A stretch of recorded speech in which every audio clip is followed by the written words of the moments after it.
All right. Hi, everyone, and welcome back to the Orphan Black podcast. I'm your host, Eric Plaskotch, and with me, I have Tom Christie. And if you're watching this podcast, you're one of the only people not at Sarah's fake wake right now. Just a few items to catch up on. So just to let everyone know, last week we did not have an actual website, but I set one up in the meantime, so you can catch all our podcasts at orphanblackpodcast.com. You can also find it on your Facebook at facebook.com/orphanblackpodcasts. And yeah, besides that, we're going to get into the podcast. Tom, you excited about this one? Oh man, so excited. They cranked it up this week for us. For me, anyways. Yeah, so it's episode 2. Was it everything that you expected and more? Everything I expected and more, absolutely. The one problem I did have with it, though, I don't know if you caught this, it's been a long time for you. Right at the end, they did next week on Orphan Black podcast. Next week on Orphan Black. Yeah. And they gave away like a ton of stuff, you know what I mean? I wish they would have just not seen that, because now they just yelled out the clone right at the end, and you know what I mean? That was like the big cliffhanger, sort of, so. Yeah, so that's the weird thing, because usually, I guess it's kind of like an art to do scenes from next week. You don't want to give too much away, but you want to keep the intrigue. But this episode was almost like a really botched one. They said right away, right after the cliffhanger, it's like, we're all clones! So, like, you don't, like, leave anything to the expectation. See, I thought it happened so fast that I thought it was still part of the episode. I believe you just cut scene to that. It was, yeah, anyways, brutal. Yeah, brutal. And we have some big news. Last week on our first podcast, we literally have 0 followers. No one cares about our podcast whatsoever. And last week, BBC America actually watched a bit of our podcast and left a comment on my YouTube channel. Isn't that crazy? BBC America. Yeah, all the way up here in Canada, getting some attention from BBC America. Now help me out here. Is BBC America involved with the production of the show?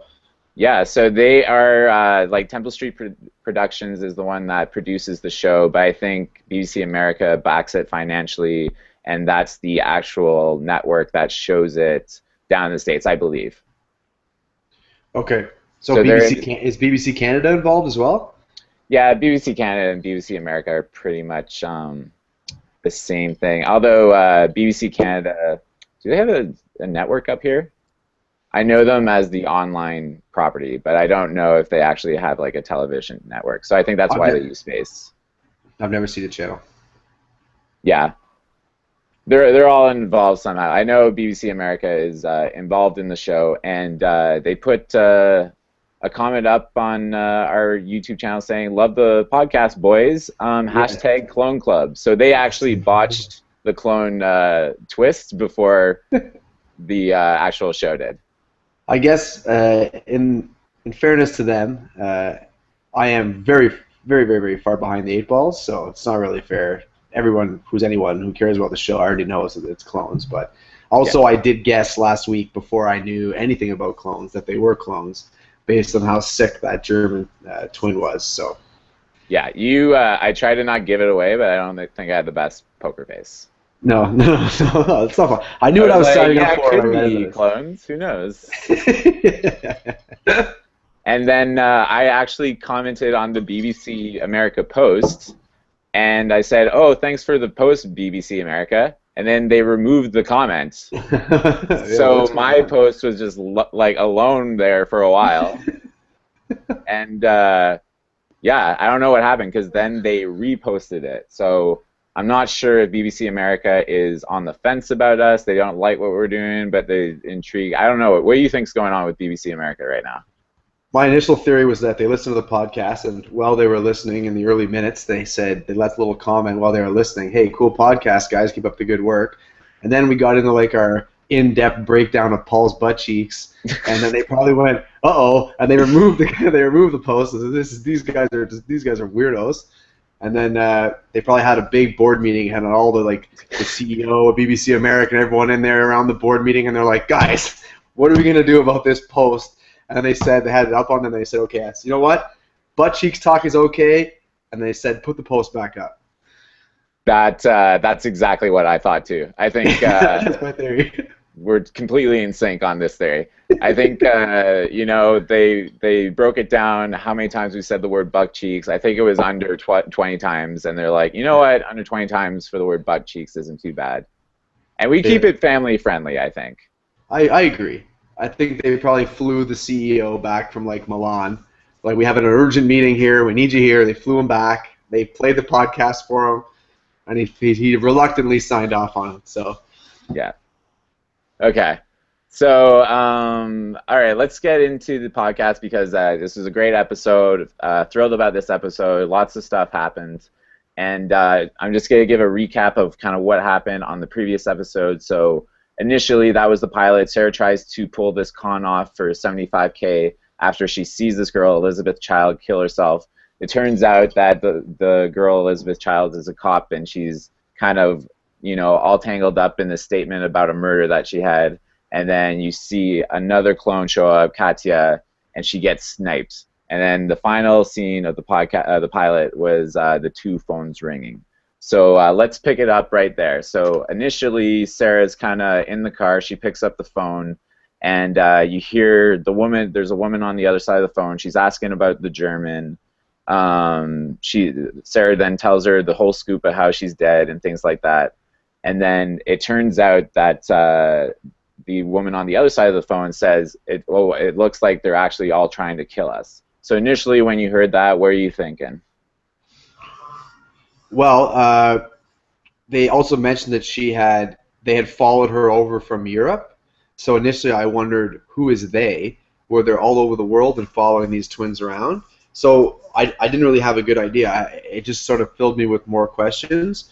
But certainly, one theory that I had and still have is that there's some sort of group of like covert assassins or operatives or something, and then they've all gone rogue or they've lost control of them, or I don't know what's going on, and now they're trying to wipe them out because they think they know too much. Like a classic spy thriller. So that was sort of my first theory. But Mm-hmm. Did that change when you saw the soccer mom? yeah, then of course we get further on in the episode and we see that one's a soccer mom, and the other one's like looks like a school teacher, a kindergarten teacher, or a hippie or something. So then so now I have to, and that's the good thing about this show is that every episode, I completely rethink like where it's going. I think I know where it's going, and then they throw you a little twist, and now Yeah. yeah, They get exactly. another peel off the onion, and it starts to stink a little more. Yeah, it's the So, mark of a good show. It's that to me. You know what it reminds me of a little bit? I don't know if this is a show that you used to watch, but and it's also a Canadian show. Or was in its inception was 24, and every episode you'd think you'd know who the mole was or who the bad guy was or what was happening, and then right at the end of the episode they would just do something crazy, and then it would go doot doot doot doot, and then you'd have to watch the next episode. So, and it was a super popular show. So I think Orphan Black is right up the same alley in terms of how good they are with the cliffhangers. yeah, I watched a bit of 24, and then I kind of lost interest. But I know that it is a good show, and it's one that I should be watching. Also, so on the phone, the woman on the other side of the phone says, you know what, get some hair and blood samples while you're at it with the dead body. What are you thinking the woman on the other end of the phone wants to do? She's just Okay, so keeping a collection, or what? no, really creepy Dexter, like Dexter-esque collection. No, Yeah. my theory was that because the German clone or twin was so sick, that perhaps the other clones are concerned about their deteriorating health. So she wanted blood and hair samples to maybe see if whatever disease they have or illness they have that's affecting the German one is affecting them as well, or compare it to their blood. Maybe that was the only thing that I connected with that. Right. Yeah. I think that's probably a safe thing to assume. And now Sarah has this body in the back of her car, and she has to bury it. And I guess she goes through a step-by-step kind of scene where she's half burying the body, and then we kind of pan back and forth from Sarah's fake wake. And yeah, then she's kind of hiding she's hiding Katya's body, and then we have a funeral, and there's actually a strobe light at the funeral. What do you think At about the this? Is funeral. this your That, typical funeral scene? no, of course not, because you're dealing with a bunch of punk rock type, like fringe sort of street living, drug dealing crowd. So they're not going to have a traditional funeral at Kelly's funeral home. Also, very very impressive hole dug by Sarah or Yeah. Beth. For a Uh, first hole, that's a good looking hole. for a first hole and for a girl her size, we touched on this last podcast. She moved a lot of earth there, you know. Yeah, She for was down sure. at least 4 or 5 feet there. hmm And then meanwhile, while she's digging this hole, Vic is once again at Felix's place, and he attacks him for a second time in his own house. Is it safe to say Felix should stop inviting Vic over Yeah, what to is he hang doing out? this to? Well, so to me it looked like, and Vic was obviously sniffling all throughout what he was saying and right after his attack. So, and he's a coke dealer, so it's pretty clear to assume that he's on cocaine. So, hmm and he might have been a short-tempered guy to begin with. So you add he just in what we saw of him, he probably drank a 2.6 of Jack. For sure, he's doing coke. Just lost his ex-girlfriend.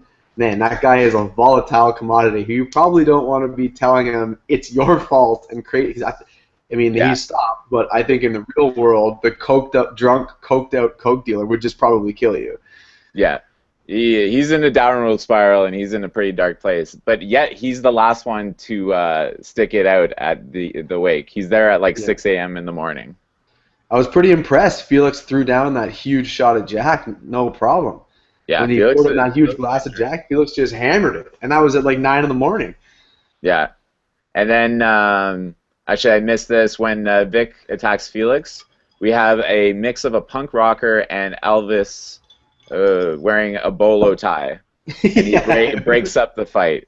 He's like, "Yo, man, it's all tense. Yeah, Just yeah. chill." He What do also you think? gave an incredible toast, like a very eloquent, poetic toast to Yeah, Sarah's life. who is this guy to Sarah? Do you think? Who I don't know. Some streetwalker they crossed paths with maybe at some point. An artist or something, you would have to think. Like he dresses well, he's got nice hair, so it doesn't look like he's homeless. But Well, the sideburns on this guy go like right down to the chin. you know what? I guess musician. Skinny jeans, leather jacket, but he's got like a nice bow tie on, big hair, clean cut. So I bet you he's like a musician, a relatively successful musician of some kind. Yeah, I don't see anyone other than musicians wear bolo ties nowadays. Right? Yeah, you have to have an incredibly brave sense of style. Okay.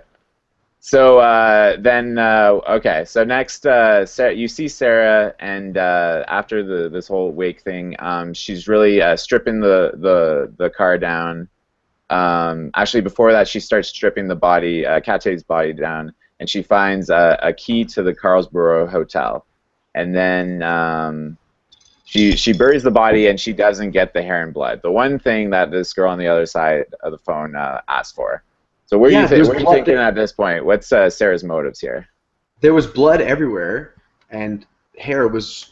I didn't understand, but I thought that maybe she just had no intention of rendezvousing with the girl on the other end of the phone at any point, so she just didn't care about it. Yeah, I guess not. But if she was intuitive like we are and figured there's a clone situation and they're getting sick, I would take the blood and the hair. Yeah, absolutely. She's not as smart as us though, I guess. Yeah, no, there's no chance. We would already have been. Yeah, we would have been 10. We'd be 10 episodes ahead of her right now. Yeah. So yeah, then she starts draining, or she drains pools of blood at this all-night indoor car wash. Tom, is this realistic? Where can I find a place to wash a pool of blood out of my car? No, okay. So first of all, this is one of the first things I jotted down. Okay, it's the middle of the night. It's indoors. It's huge. There's not a single person around. Like if you were at some sort of all-night indoor car wash, wouldn't there be like a car wash attendant or something? It looks like to me that she almost broke into a garage. Like Yeah. she like broke in the back door of her garage and opened up and drove her car in and cleaned it out. I That's just what think looked more to me. I was thinking that until she went on the phone and she got the glass replaced. And she's like, "What time are you guys open tomorrow?" And basically, she wants to get like bullet holes taken out of her car window. And I don't know if any of these car service stations actually inquire about stuff. I feel like they see this kind of things all the time and You, they don't ask well, questions. you know better than me. You live in Toronto. This is set in Toronto. Have you ever washed your car at 2 o'clock in the morning? Anytime I need to get bullet holes out of my windows, I go to Steve's Car Wash. It's around the corner, great price, All 24 right. hours, indoors, Also, no questions. who is she calling? So she called you. So that means the glass. Like she's not calling Apple Auto Glass at 2 o'clock in the morning. No one's there to answer the phone. When are you guys open tomorrow? Yeah, I don't know if Apple Auto Glass covers bullet holes. We'll have to see. I'll call them. We'll follow up on this. You would think in like Scarborough, like in the rough. I don't know Toronto as well as you, but in the rough areas of Toronto, you'd have to think that bullet hole repair or like baseball bat shatterings would be a big chunk of their business. So they would just take your car in, replace the windshield, send you on your way, no questions asked. Yeah, that's more the northwest side. That's where you get people who specialize in that up there. All right. Um, okay, so now we pan back. We're back at Felix's place, and Vic really doesn't know when to leave a party. He is hanging around way past It's light social out. acceptance. And what do you think about it? He wants to stay connected to Sarah's daughter. That sounds like a lot of trouble. I don't know. What are you thinking about Vic's motives at this point? Well, he's obviously just real broken up. He thinks it's his fault, so he's doing everything he can to try to make up. They touch on him being abusive, and that's why she ran away. So he thinks because he was beating her and giving her trouble that she ran and jumped in front of a train. So he's trying to make amends for that by helping provide for his daughter, her daughter. But this is a nightmare brewing because I feel like he's the kind of guy who takes no for an answer, and he's absolutely going to pursue this idea. But we know that the daughter knows that she's not dead. So this is a recipe for disaster, in my opinion. Vic seems like kind of a leech. I don't think we've seen the last of this guy. No, I think he's he's just not going to going be to. lingering around throughout the series. Yeah. And then Sarah comes in and almost bumps into him. That would have been awkward. He And was so drunk. He was just like bashed into the wall. Like didn't notice her. yeah, hopefully he made it out of there. Okay. And then Sarah comes back. She's not too happy, and Felix sees the blood on her face, and then Sarah says, "Yeah, I met the Katja the German," and then really doesn't go into anything else, which I thought was kind of strange. You think the person who was your accomplice of faking your death would be a good confidant for like all these killings that are going on right now? Yeah, she can't trust Felix with that information. The only reason that I thought she might be doing that is because she had found it on the phone that they were trying to kill her and her clones or twins, and maybe she was scared that if she told Felix, he might, try to protect her, try to stay with her, then might get himself killed in the meantime. So I thought maybe she was doing it for noble reasons to protect him. Yeah, I'm thinking noble reasons, but then she brings him to like the clone meeting, but she doesn't give him any information whatsoever. It's I don't know what to say. Sarah's not she's usually smart. I'm not sure if she's thinking all this through. So if you were, I know, I thought that too when she brought him to suburbia. You'd think if you were bringing her out there to kill her, like bring her into the basement and shoot her, you'd watch her drive up in the car with another dude, and then you'd shoot her when she came in the house. Then you'd probably go out and shoot the dude or do something about the guy. You know, like Yeah. he's in danger one way or the other in that situation. So While he's popping his pimples from bad architecture. yeah, bad architecture acne. That Yeah. was funny. I laughed big time at that. He cracks me up. Felix is a pretty funny character. I like everything he says. I kind of like Vic too. Drunk Vic was very endearing. Is that how we look to our girlfriends when we're blackout drunk? Do they think like start to like us a little bit more? You think?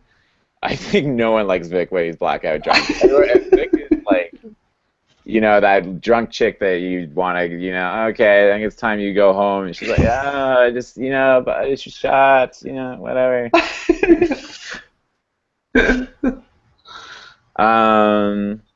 Okay, so we're pan back. We're back at Felix's, and it seems right now that Sarah's more concerned about what's going on with the daughter than this whole dead clone situation. So she starts checking through the bag. She thinks she's got the 75K and she can just take off. But it turns out Art's paperwork is in her bag instead. So it turns Yeah, out he made the switch. What do you think about that? he Thomas Crown affared her. Like she didn't Oh, even notice. that's a good So that's a am good I? reference. Well, that remember that scene in the Thomas Crown Affair when they all come in the museum all wearing the same hats and like outfits, so like people on the cameras don't know who's who. I think I Anyways, fell asleep halfway through Thomas Crown Affair. It was he like didn't. the But slowest movie anyways, of all he time. yeah. I just love Pierce Brosnan. Anyways, he was a master thief and he was really good at like little misdirection stuff like that. Yeah. So at what point though did I just completely miss this? I may have. Did Art switch the briefcases? I missed that So completely. in last week's episode, Sarah pulls up to Felix's place, and then he pops the trunk open of the car, and he's looking through it, and he Oh, sees he the breaks in. 75K. He breaks in. Yeah, yeah, So yeah. he takes his homework, puts it in the bag, and then takes the 75K with him. And then Okay. she gives him a call, and after she like fucks up, after she messes up Felix's place. Sorry, Um, BBC America. yeah, BBC America. That's We the last apologize. straw. Um, we'll try to edit this out.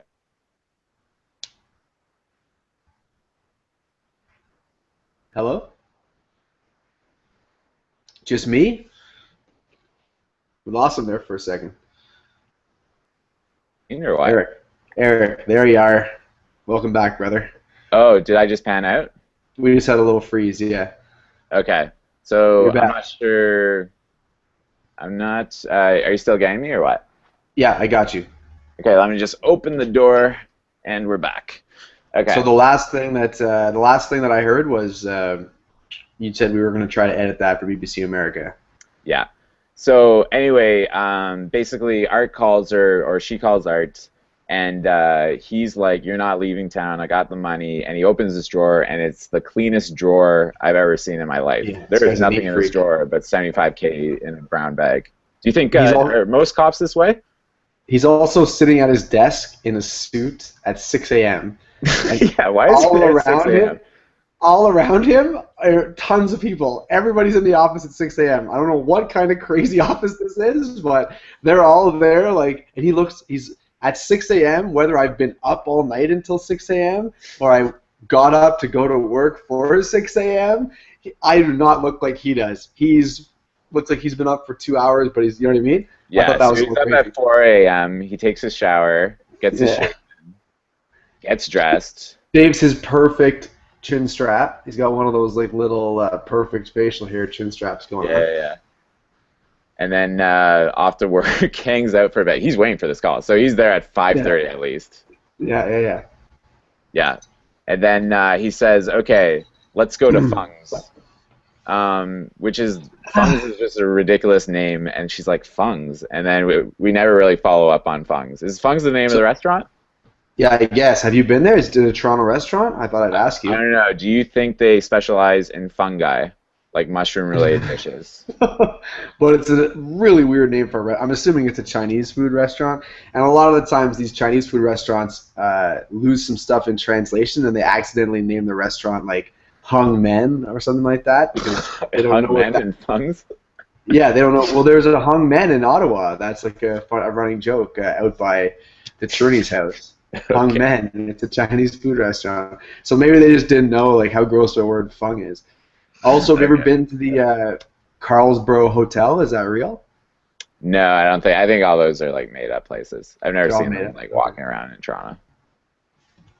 That's Yeah. strange to me because if I were producing a show in Ottawa, I don't know anything about producing TV shows, but I would think that if I walked to an actual hotel and I said, "Hey, I'm producing this TV show. Can I use your hotel? I'll film it here, and in return, you'll get a bunch of free publicity." You know what I mean? Maybe they Yeah. would pay you for that, for some product placement type stuff. I found it surprising that they're not using real locations. Yeah, so Sam, my girlfriend, is in that industry, and I think you need to pretty much call up anyone that you're doing product placement for, so it's almost just easier to make up fake places. Otherwise, you're on the phone with like say someone sees a Pepsi or like it's just like a hassle to get the rights to kind of show it on TV. So I think it's easier for them just to make up places. But I agree with you. I think it's good promotion. They should invest more in that. I would love them to come film at my restaurant. Yeah. Okay. Shout out Yeah. to BBC America if you want to do a episode at Milestones. Talk to Yeah. Thomas Christie. He'll sign the paperwork. We have 3 different locations, and I'll give you a $25 gift card for the trouble. $25. Yeah, just one. Oh wow, pulling out the big guns. Tatiana Maslany, is she paying for her own lunch when we're going out to lunch with her, No, or does she get a $25 never. discount like that? She's getting 100% discount on whatever she wants. Her and all of her clones. Okay, yeah, that's good. Okay, so then Sarah gets home after she gets off after she's at Felix's place, and Paul looks a bit upset. He's on the verge of tears. Calls her He's a kind of punk a rock bitch. hoe.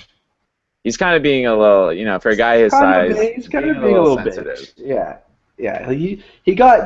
As he put it, which is super nerdy. You screwed me wild last night. Like people talk like that in real life? I don't think so.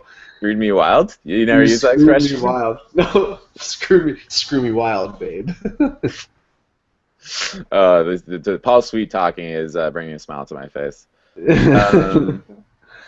And then he starts talking. He's worried about her boozing and tweaking out. And then he's like, I'm going to go over to Cody's house. Do you think Cody is just a friend that he has sleepovers with? I don't know. Sounds a little like Cody might be his male love interest on the side, just based on his performance this episode. I just imagine a Cody is just like a guy you meet at the gym. Like he watches like Paul when he does his bench press. He squats for, what's it called? He spots for him. Spots him, but like Cody secretly has a thing for Paul, but Paul is oblivious because Paul's kind of dumb. Yeah. So Paul's going over to Cody's because Cody's like, "Hey man, you could crash in my place. Trouble with your wife? Crash in my place. No strings attached." Next thing you know, he's gonna go earthquake and fall into the bed with him. Yeah. He's like, I got the couch, or we could just split the bed, It's a king size. And then, Paul's sensitive. He's talking about Sarah and the boozing, he's talking about Beth and the booze and the drugs. Cody's the male confidant. And then, the rest is... So Beth was, just based on that and her talk with Art, Beth's clearly into something a little bit more intense than antidepressants. She's doing some intense uppers, I guess. Yeah, so we learn at this point that she's tweaking on a whole bunch of stuff. I think later when you're at the psychiatrist's office, you learn about it, but at this point, she's tweaking on something. Right. So that might be tied into the whole shooting situation. Don't they drug test cops? Like, are you allowed to go out with a pistol in the public, high out of your mind, just blasting away at people? Well, I'm not sure if it's the drug testing, but if they have a psychiatrist that's prescribing all these drugs, she must be like, I think it's at her discretion, which is partly why Sarah kind of put her in an awkward place later in the episode. Yeah, gangster move. That was a nice move. That was pretty pip. We'll get to there. We'll dive into that. But okay, so after Paul leaves and he's like, I'm going to Cody's. She's like, okay, like she's excited. She's so excited. She's so relieved. Yeah, and then she's pretty much so Paul's out of the picture for the time being, and then we see Mrs. S and Felix meet up, and Felix is going over there just to tell Kira, mom's alive, Sarah's doing okay. And you kind of learn at this point that Mrs. S is kind of, she's the boss. She's in charge of this whole situation with Kira. Right. Mm-hmm. What do you think? You like Mrs. S as a character so far? This is kind of the first real introduction. That's the first I've ever seen of her. I think it's really cool. I'm excited to dive into the backstory there. So why she brought Felix and Sarah over from Europe and left all her friends and brought them over. I'm sure we're going to find more about that as we Yeah, go along. you kind of learn that there's a trouble past going on there. Yeah, well, I got the idea. So that's like again another cool layer to the story. Something else to look forward to. Like, yeah. Hmm. So certainly a good addition to Yeah, wise. they kind of make it seem that it's all tied together with this whole situation. Like they never just flash a character and then move on. They every character they introduce and they don't do it for too long so you get bored, but they just give you a little like glimpse into them that there's a little bit more there, and then they move on, and you want to know more. Like I left that scene wanting to know more, which is I think great filmmaking, showmaking. Yeah, they're really good at the pace is quick, but the story development is almost like slow, which is crazy because I think it almost helps that they're developing a few storylines at the same time. Yeah. Um, and then after this, we go back to Sarah, and she's meeting Art at Fung's, and right now she's trying to convince him that she's not leaving town or that she's not a dirty cop. And then Art gets pretty scary. He just grabs her wrist and he's like, "Are you wearing a wire?" What are you thinking that Art's worried about at this point? Uh, well, okay, so I'll be honest. We don't know yet about the. We find out that Art's the accomplice, but we don't know that at this point. I have no idea what he's talking about. And one thing I found very strange is that he grabs her wrist, like violently grabs her, and she's struggling to get away. And two cops walk by. They walk by and they look right at it, and they just keep walking. I don't Yeah, understand. these cops aren't too concerned that this They're busy. guy is just grabbing this woman in Fung's restaurant. Yeah, they just had a big lunch at Fung's, and they got to get back to work. They don't have time for this domestic violence going on in the booth. Yeah, off duty. I don't see anything. I'm on No, I don't know. lunch. Honestly, man, I had no idea. But they reveal it right away, so I didn't even have a chance to like. I'd like Right. to say, oh, I knew right away that he was worried she was like internal affairs, and she was on to him for helping her stage the shooting scene. But I had no idea. I didn't know what he was talking about. Yeah. So that'd be weird for internal affairs to kill someone and then help someone stage it. It wouldn't be the best Really, internal really affairs. a very elaborate sting. Very elaborate. Well, maybe Maggie Chan's really alive. Who knows? That'd be fun. Hey, you never know what this. Yeah. So I think the biggest reveal at this point is that Beth called Art first when she at the shooting, and he planted the phone on Maggie Chan. So basically, it sounds like Beth just tweaked out and killed this woman, and then Art had to clean up her mess. So you see why Art's kind of all tangled up in this statement situation and why he's so invested in it. Yeah. Yeah. So you Okay. think she was just so well you probably know, but I mean we're led to believe at this point that she's just high out of her mind on all these different meds, and she just thought this woman was pulling a gun on her, and she thought she was following some suspect into the alley, but she's actually following some random woman, and then spun around and the person was behind her and blew her brains out. Yeah, so this is like, there's a lot of weird twists going on at this point because it sounds like Beth Childs was tweaking out. She was dealing with this whole clone situation. Paul was going to Cody's all the time, and then They hadn't had there's just sex in a lot months. They on her hadn't had mind at sex this in point. months. Yeah, Yeah, they hadn't had sex in months, so Paul was also going to Cody's at the same time. So we're pretty sure that there's a little love interest between Cody and Paul. yeah, they didn't sex each other wild for months. Such smooth, seductive, dirty talk from Paul. Screw me wild, Screw me wild. lady. Yeah. So after the big reveal, Sarah goes back to Felix's, and then we get the next follow up on the pink phone. So basically, the same woman calls back, and she said she's asking about the briefcase, and she's like, "Well, I don't know anything about it." She's like, "All right, go to the room and find the briefcase." So the woman on the phone is pretty pushy. What are you thinking? Who do you think this is at this point? Well, at first I thought it was some sort of handler, like someone who was in charge of.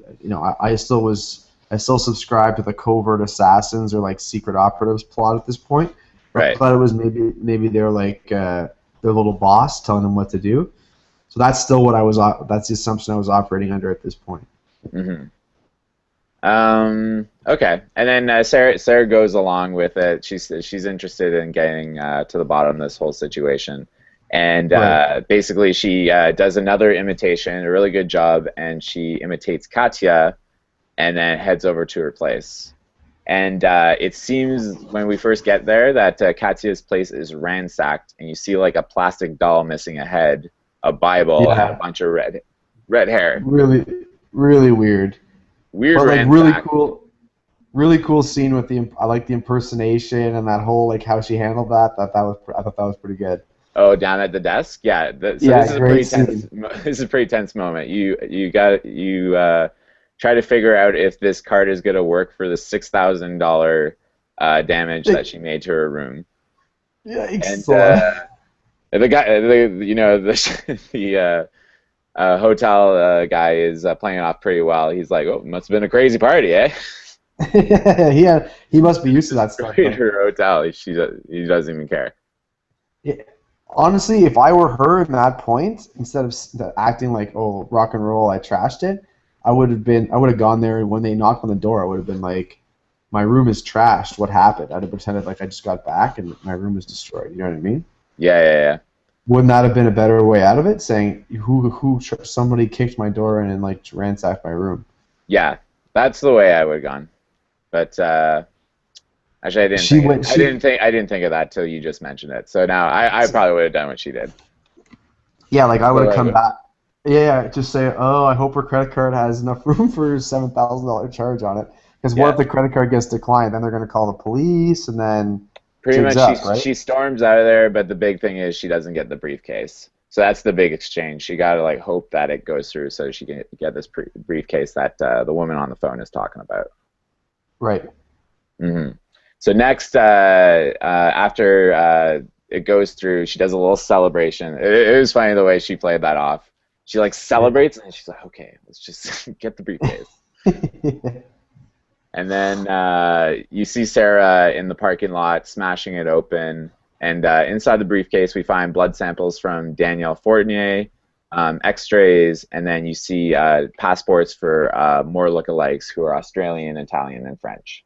Okay, but I'm not trying to poke holes in the show, BBC America, but she smashed the shit out of that briefcase on a concrete pillar like 9 times, and then opened it, and then these little glass vials of blood are in there.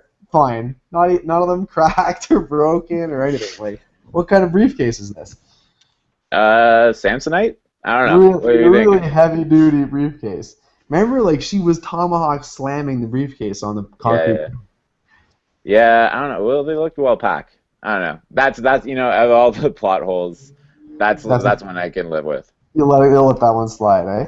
Yeah.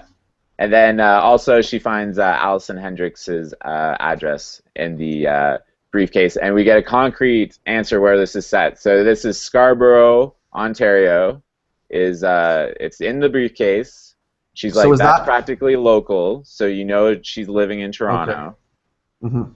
So shout out to Toronto. We finally get recognized in Orphan Black, which is great. Good. Great city. Deserves it. I know. We're going to get a Raptors shout out at one point, or Maple Leafs. Yeah, they'll do like some sketchy drug deal in the stands at the Raptors game. At the Raps game? Yeah. Yeah. She's going to go in with a Kyle Lowry jersey, and then... So I have a question. Another clone. I have a question for you. Who is the Danielle? Who's Danielle Fournier? So she's like a French. So she's just part of the passport club, like all these passports that are associated. And I think basically there's a bunch of different blood samples and a collection of these passports. I think it's safe to assume that these blood samples relate to the passports, so these are probably other lookalikes that have been getting sick. Yeah, okay. That's kind of what I assumed. Hey! Sorry about that. What's going on over there? The dog's barking. So the X-rays were of the lungs, and the German girl was coughing blood into a napkin. Right. So I obviously assume that whatever sickness they're coming down with is some sort of like pulmonary, some like cystic fibrosis type sickness where they're Right. Right. Right. yeah. Hmm. Okay. So then Sarah gets another call back from this woman, and she decides to come clean at this point, and she's not doing the Beth Childs thing anymore, and she's like, you know what? I'm a friend of Beth's. What's going on? Who is this? And the woman on the phone gives a riddle. She's like, one, two person thing. And she's like, I Yeah, have what no was idea what that? that means. Okay, Riddler, that means nothing to me. Yeah, that was a funny comeback. That's probably about it. She's like, I don't know what that means. And then she hung up Do on it you, right away, do you right? think this woman on the phone actually had a riddle pre-organized with Beth Childs in case this exact situation would happen?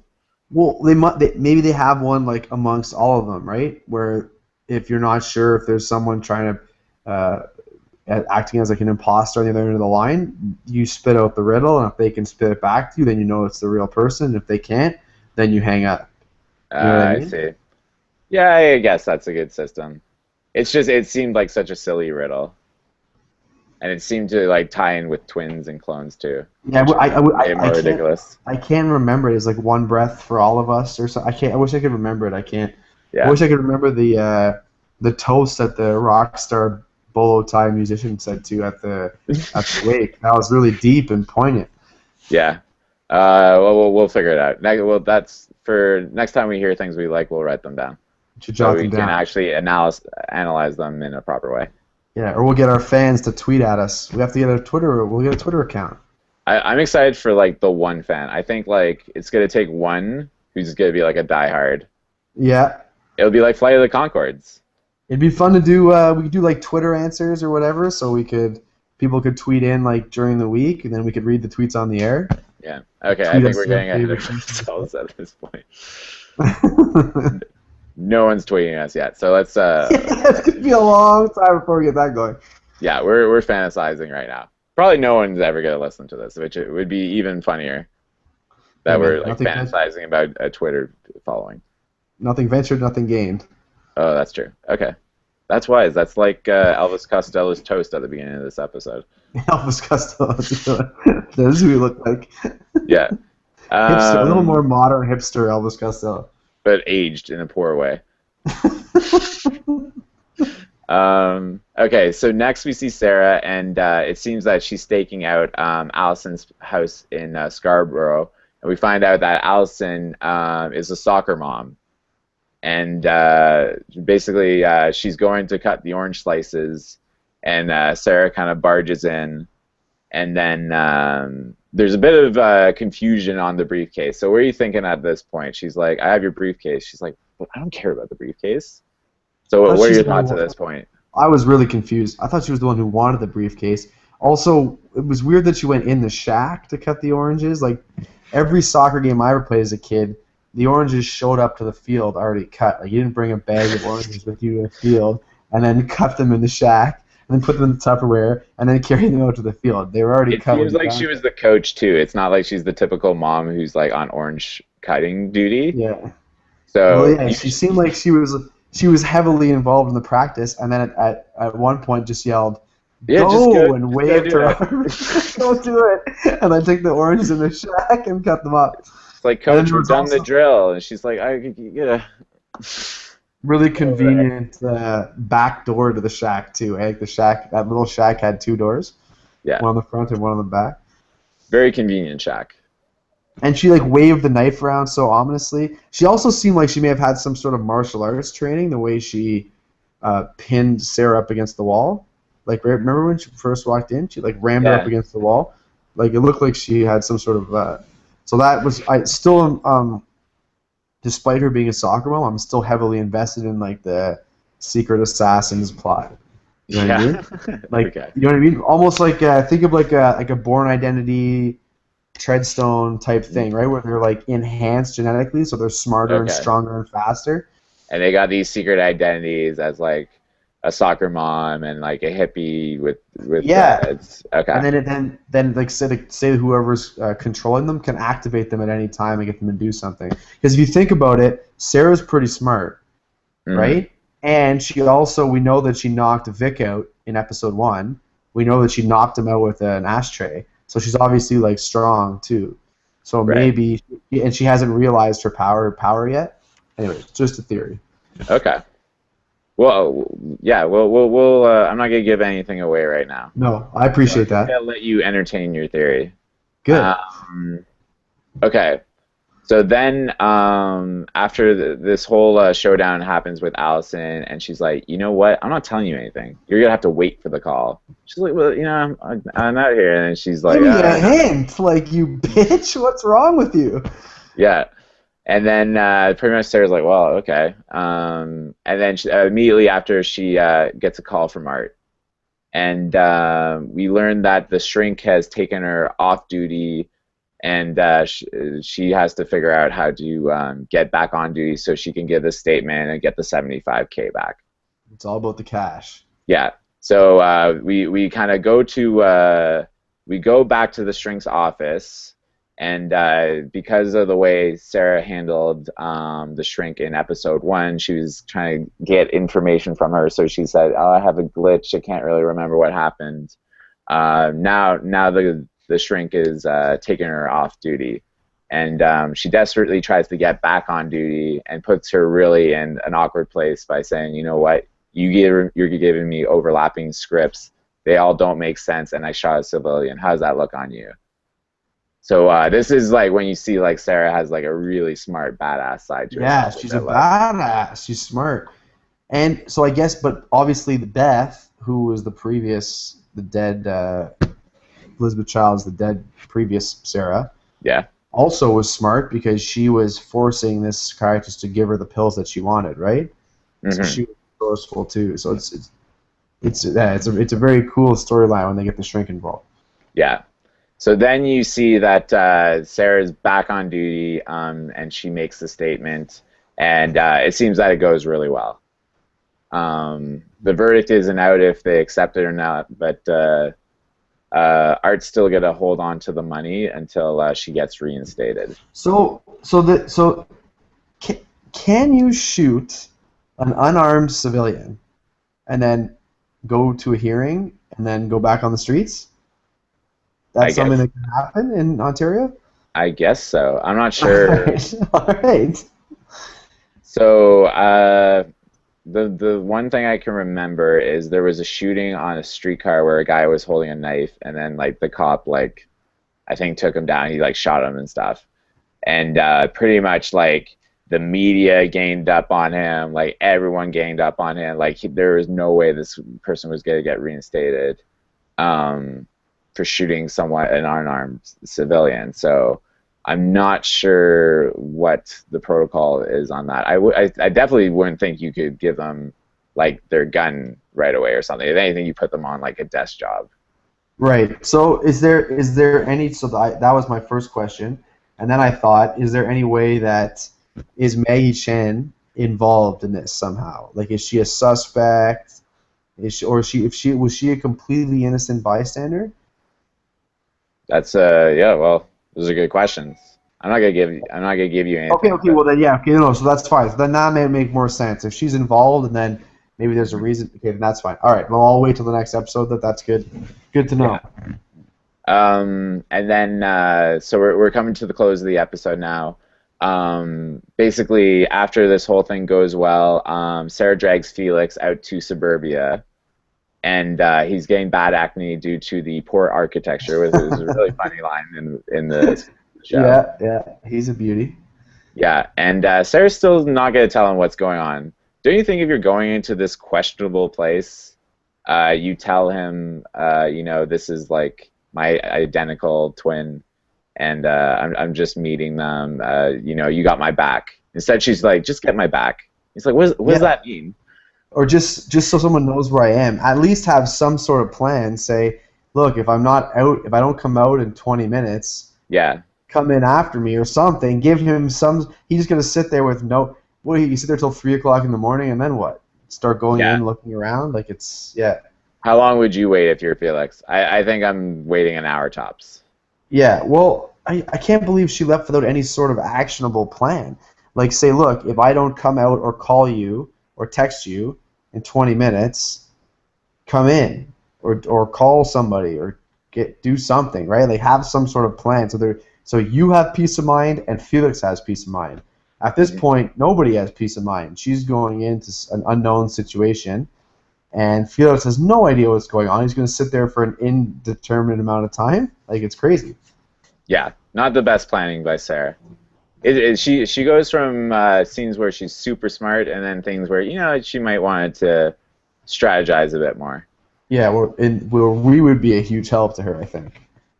Right? Yeah, I think so. Yeah, exactly. Intuitive, intelligent dudes, super athletic guys, really, really Yeah, cool guys. Yeah, got butt cheeks just like Paul.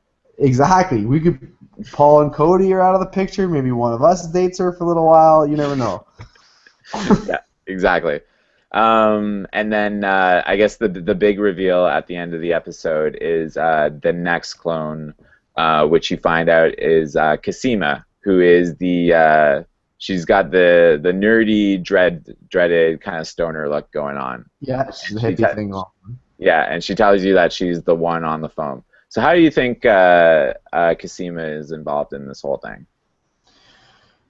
I don't know. See, I was always proceeding under the assumption that it was Allison on the phone.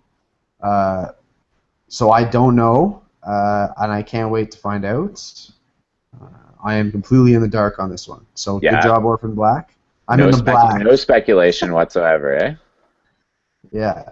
Well, no, no. It's hard. Like I said, I thought I've had a few different ideas at this point, but right now I think anything that I would speculate is just, you know what I mean? I can't put anything together that makes enough sense that I'm proud to voice it as my opinion. So Okay. I was really high on my covert operative assassin theory, but now that seems to be fading to the wayside a little.